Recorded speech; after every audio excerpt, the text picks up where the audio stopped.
I want to start out by acknowledging what it's been like to work alongside Immigration New Zealand over the past few months. I'm going to be completely honest. When I came into this program, I thought that working with government would be like pushing the proverbial uphill. I've been pleasantly surprised to find that immigration not only really understands these issues, but is willing to innovate to solve them. As Stephen mentioned, we're looking at this issue from two different angles. One, company-focused, where we're going to be putting the employer accreditation scheme online and making it easy for people to engage with. I'm going to speak to you mostly about the solution that we've got, which is focused on individuals.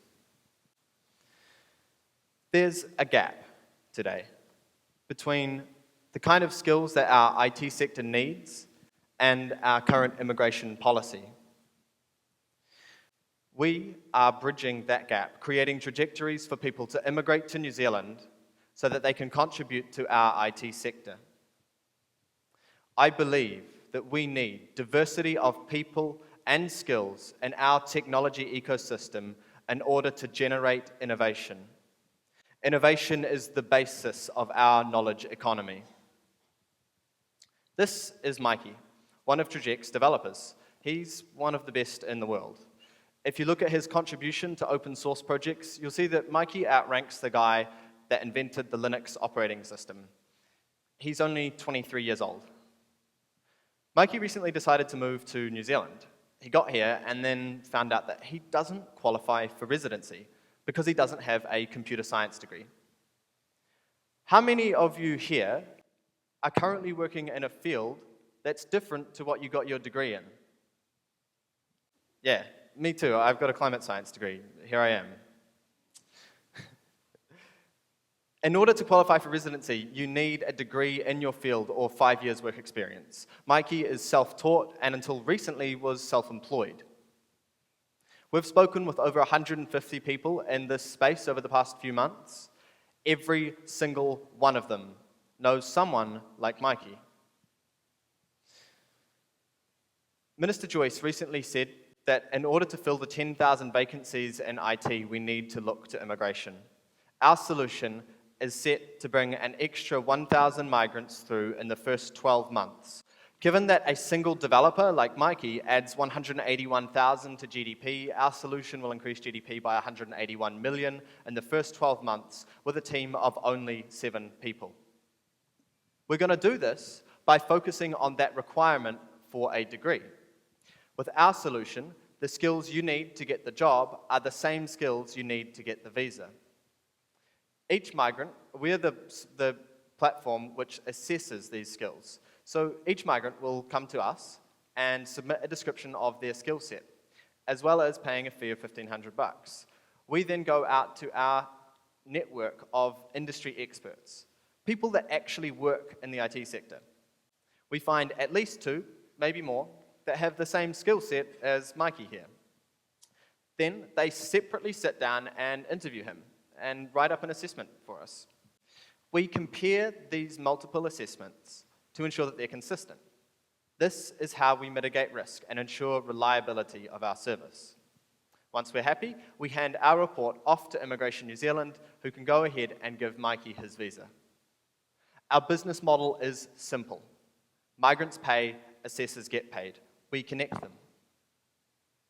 Over the next few months, we're going to be negotiating with immigration to fund the prototyping and then refine our assessment framework. Then immigration will change policy so that we can actually get the visas for these people after they've been through our manual concierge service.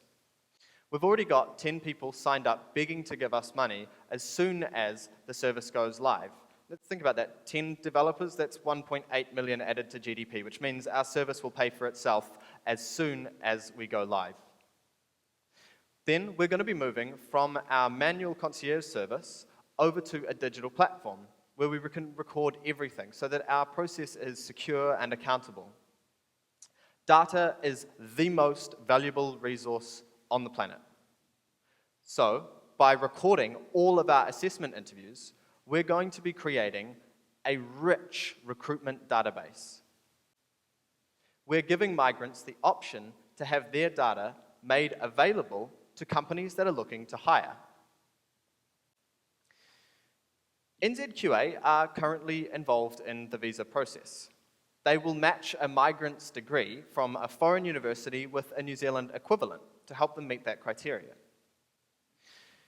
1,000 migrants come through the service every year to work in our IT sector.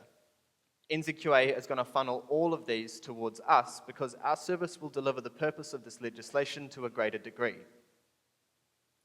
Once we're successful in IT, we can start looking at other sectors. There's another 7,000 people that come through this service every year across all other industries.